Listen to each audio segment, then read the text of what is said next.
Huwag ka nang lumuha, nandirito na kami. Ayusin natin ang problema. Kayang-kaya mo, kayang-kaya mo, kayang-kaya mo yan. Kayang-kaya mo, kayang-kaya mo, laban lang. Kayang-kaya mo yan. Kayang-kaya mo, kayang-kaya mo, kayang-kaya mo yan. Kayang-kaya mo, kayang-kaya mo, laban lang. Magandang hapon, Pilipinas. Nandito naman tayo sa inyong paboritong programang Kaya Mo Yan sa DCRH. Sa hapon na mainit pa rin, bumabati kami sa inyo. Partner Cory, kahit wala kang back screen, Nawawala okay ka pa rin. ang aking green screen. Okay, eto na. Happy Mother's Day sa lahat ng mga nanay dito sa Pilipinas. Ay, including our mother here in this program. Happy Mother's Day to you, Cory. Yes, thank you. At sa lahat ng Emma. mga single parent na nanay at tatay din sila, di ba, sa kanilang pamilya. Yes, Oo. tama. Happy, healthy, hopeful Mother's Day sa lahat. Ating kaya mo natin. Magandang hapon. Oo. Siyempre, my mother turned 91, still alive. Happy Mother's Day. Of course, the mother of my children, di ba? Alam mo, debate yan eh, di ba? Minsan kasi, nakakaligtaan ko na magpadala ng bulaklak. Di ba? Kasi kagaya nito, kaka-wedding anniversary lang namin, 36. So, nagpadala akong bulaklak. So, minsan nagsalita ako na, you are not my mother. Sabi ko sa misis ko. Your children recognize you as their mother. But you're not my mother. Tapos sinagot ako, but I'm the mother of your children. Correct. Hindi na ako nakasagot. Di ba? Tama naman. Kaya may dadating na naman bulaklak bukas. Yeah. Kung hindi, outside Taculambo ka na naman. Ganun yun eh. Di ba? Your mother, your grandmother, iba pa yung grandmother's day, iba pa pala yun. The mother of your children and the siblings that are mothers, happy Mother's Day. So, tama ka, Cory, mayroong mga single mother, may mga married na mother. Pero at the end of the day, ang importante, bigyan natin ng parangal ang lahat ng mothers all over the world. Sa totoo lang. Dahil sila, ang ilaw, di ba? Ang ilaw ng tahanan. Yeah. Totoo yan. Ako, I know that, di ba? So, anong kagaya mensahe namin, mo? di ba? Anong mensahe mo, partner Ricky, sa inyong ilaw ng tahanan? I-share niyo Ay, sa nako, ako to the mothers, to my mother, to the mother of my children, thank you. Thank you for all that you do, Yes. being the light of the house. Yeah. At malalim yun kasi siyempre, ang ama, mahigpit, di ba? Kami ni Emel, mababait kami sa mga anak namin, mababait anak namin. Pero pag sinabi namin, hindi pwede. Di ba? We are the enforcer. Di ba? Ang mother nandyan kasi siya ang hawak kamay. Di ba? Ngayon, minsan baliktad yun. Hindi naman pwede parehong hawak matigas. Kailangan yung isa. Di ba? In parenting, Cory, di ba? Hindi naman pwedeng pareho kayong galit. Kung sa bata, kailangan yung isa. Si Emel nga, di ba? Ilan ba yung Maria mo, Emel? 3? Tatlong Maria. Imagine bringing up three beautiful girls. Siyempre, merong mahigpit. Siguro sa inyo, ang misis mo mahigpit, Emel. Oh, yes. Hindi. Ikaw ang Sinong mahigpit. masisito? Ako. Ikaw masisito. Tama. Ayan. Oo. Mag-aasawa na ba yung isa, Emel? Yung isang anak mo, hindi pa, wala pa. Next Wala year. pa plano. Next year. Yan. Ako, 4 na ang babae kong, Ako, Cory, 4 na ang babae ko nag-asawa na. Eh, mahirap yun, ha? Mahirap yun na ilalakad mo down the aisle at Feeling. i-present mo sa ano. Alam mo yung huling linakad ko, Cory, sabi ko, pwede ba tayo umatras? Pwede ba tayo umatras? Bakit? Kasi dahil Hindi. mahal. Totoo. Siyempre, palagi ko sinasabi yun. Yung anak ko na kinasal last year, pwede ba tayo umatras? Yung anak ko kinasal sa Madrid, pwede pa tayo bumalik sa Pilipinas. Sa mga Pero, remember, walang expiration date of determined yun. hindi. At saka, alam mo, siyempre, kailangan magkabuhay yun, magkaroon ng asawa at magkaroon ng anak. Di ba? Yun ang circle of life. Diba? Yeah. The circle of life. So, Pagka kinontra mo kasi yun Meron nga akong comment na, Cory, na talaga, I couldn't believe it. Yung mga kaibigan kong mga may asawa din yung mga anak. yeah. O sabi ko, ilan na ang apo mo? Aba, sabi ng isa, wala pa nga eh. Sabi ng isang doktorang kaibigan ko, bakit? Aso na lang daw. Aso na lang. Tuta ka na, iniiwan sa bahay. Alam mo, sa totoo lang, sige. Aso ha, meron kaming aso, di ako kontra sa aso, pero pag kinagat ka niyan, sige ka. Yung bata, kinagat ka, okay ka pa, masaya ka pa. Kinagat. Tama. Ilan pa mga Maria mo ang mag-aasawa? Isa na lang ang hindi pa nag-aasawa. Pero ang boys ko, 3 pa eh. Uy, Mukhang dapat pa. nagpaplano yung doktor ko next year eh. Pero tingnan natin yan. So happy Mother's Day sa lahat ng mothers. At bago tayo magpunta doon sa DAR, gusto ko lang magkomentaryo dito sa nagaganap ng mga pag-aresto, di ba? Itong mga kaganap. Yes. Isa lang ang comment ko, Cory. Ano yun? Ang journalist, kagaya, and I've lived as a journalist all my professional life. We follow certain ethical standards. Hindi porket nakapagsulat ka na, nagkomentaryo ka na, okay ka na, hindi. Yeah. Now I realize, as a reporter of the Philippine Star for many years, parang eskwelahan yan. Kasi araw-araw nagsasabit ka ng storya. In my case, may photo pa. I learned how to develop my black and white pictures in a photo lab. Yeah. Araw-araw nagsasabit ka ng storya. Araw-araw ka sinisita ng editor na ito, dapat ganito, ganyan.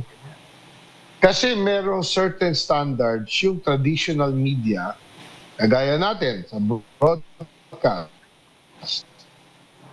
We follow 10 standards sa atin sa broadcast sa KBP, di ba? Si Emer nga, Cory, mag-exam eh. Di ba? Kasi nga, gusto rin niya, magkaroon siya ng card ng KBP. Kami ni Cory matagal na eh. Ako nga, lifetime member na, di ba? But the traditional media follows certain standards. Yes. Strict standards. Ethical standards on responsible journalism. Kasi babalikan ka pag naging irresponsible. Di ba, Cory? Hindi ito, sige na, Facebook, social media. Hindi. You live by a certain code. There is a code of ethics in print, in broadcast, and I think that's what's lacking in social media. There is no ethical standard. Nagkaroon lang ng platform, birada na. Yan. Now, the thin line between a media person, a legitimate journalist, and a fly-by-night or yung nagkaroon lang ng platform, malaki yun. Malaking pagkakaiba yun. Diba? Hindi ka nga pwedeng nagde-dwell into journalism, pero operator ka rin. Hindi pwede. Nako. Kailangan ma-distinguish mo yung dalawang yun. Kung media ka, media ka. Tama. Operator ka, operator. Huwag mo sabihin na ako media operator. Hindi pwede. Kasi may kaakibat na responsibilidad ang pagsalita sa broadcast, sa radyo, sa television, at mag-publish ng storya sa dyaryo. At At sa mabigat mga ang tungkulin na yan. Mabigat, mabigat. At kailangan, yun ang siguro kailangan pag-usapan. Kasi Kailangan dito tayo sa nagka... sinasabi natin. Very Correct. good. Kung meron ka sasabihin man, sigurado kang it went through a process of research at hindi basta gusto mo sabihin. Tama.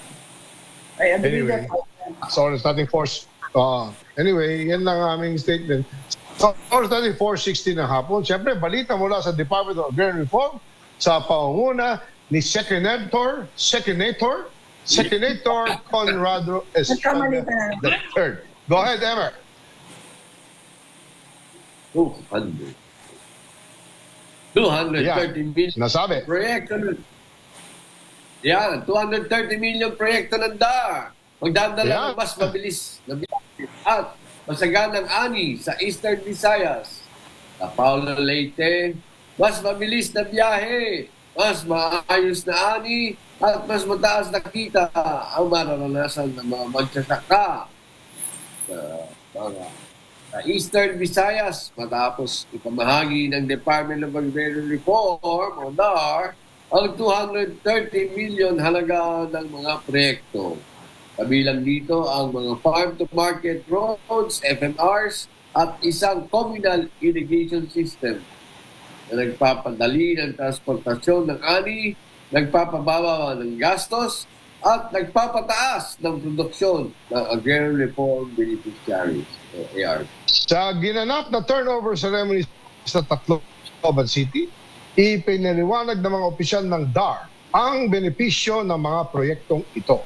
Sinabi ni Joseph Angelo Martinez, Undersecretary ng DAR for Support Service Office, kapag maayos ang kalsada, mas mabilis at mas mura ang pagdala ng ani.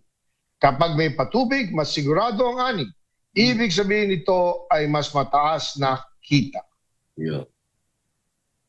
Sa ibang-ibang lugar sa rehiyon. Sa iba't ibang lugar ng reyon, ramdam na ang pagbabago. Ito na, sa Paulo Leyte, ang 1.5 kilometer road mula sa Cabarasan, Daku hanggang San Agustin na nagkakalagang 25 million ay nakikinabang ang mahigit na kumulang 1,977 na tao or 420 hanggang 460 na kabahayan.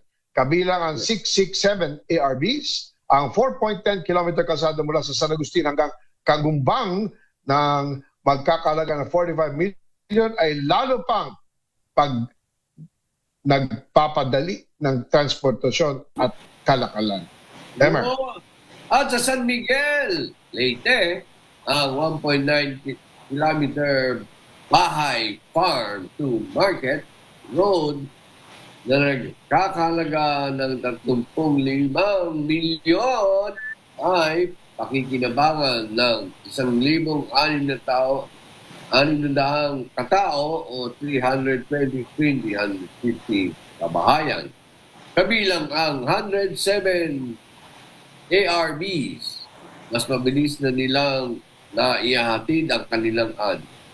At sa Calbayan City, ang 2 milyong kalsada mula sa Kanhumadak hanggang Helino ay pakinabangan ng mahigit 1,000 residente at nagbabawas ng hanggang 30 minutong biyahe.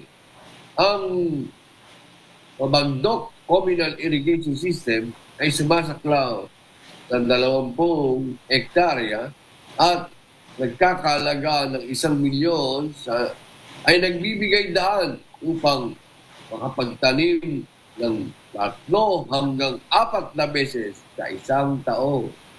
Sa Tarangan, Samar, ang 1,836 kilometrong kalsada mula sa Mahacob hanggang Santo Niño ay nagkakahalaga ng 12 million pesos. ay nagdurugtong sa mga liblib na komunidad. Sa oras Eastern Samar, ang 100 million network ng farm-to-market roads na may habang 3.1 kilometro ay nag-ugnay sa iba't ibang barangay at nagpapabilis ng transportasyon ng produkto. Ayon kay DAR Eastern Visayas Regional Director Robert Anthony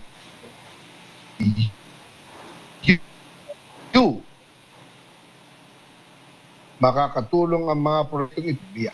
Emer. Yes, nagpahayag ito ng pasalamat si CIS recipient Wilfredo Senario, 59 na taong gulang, sa ngalan ng mga benepisyaryo at binigyang diin ang epekto nito sa kanilang pagsasaka. Sabi niya, malaking tulong ito sa amin dahil maasa lang kami sa ulan. Ngayon, nakapagtanim na kami ng 3 hanggang 4 na beses. Kaya mas malaki ang kita. Sa tulong ng maayos na kalsada at sapat na patubig, mas marami nang aani ang mga magsasaka, mas kumita at natutustusan ang pangangailangan ng kanilang pamilya. Ang mga proyektong ito ay napapakita ng patuloy na pangako ng pamahalaan sa suporta ng mga magsasaka, hindi lamang sa pamamagitan ng pagbibigay ng lupa, kundi sa pamamagitan ng pagbibigay ng mga serbisyong kailangan nila upang magtagumpay. Maraming salamat, Secretary Conrad Estrella III, isang outstanding alumni ng De La Salle University. Mabuhay. Sa oras nating 4:22 ng hapon, magbabalik po kami at pabalik namin kaagad. Makakausap natin at siyempre ang happy, healthy at iba pa. At mamaya, abangan si Ginoong Marlon Stockinger. My partner. Tuturuan tayo mag-maintain ng sasakyan bilang isang race driver. Yan. Standby po mga kaibigan. We'll be right back.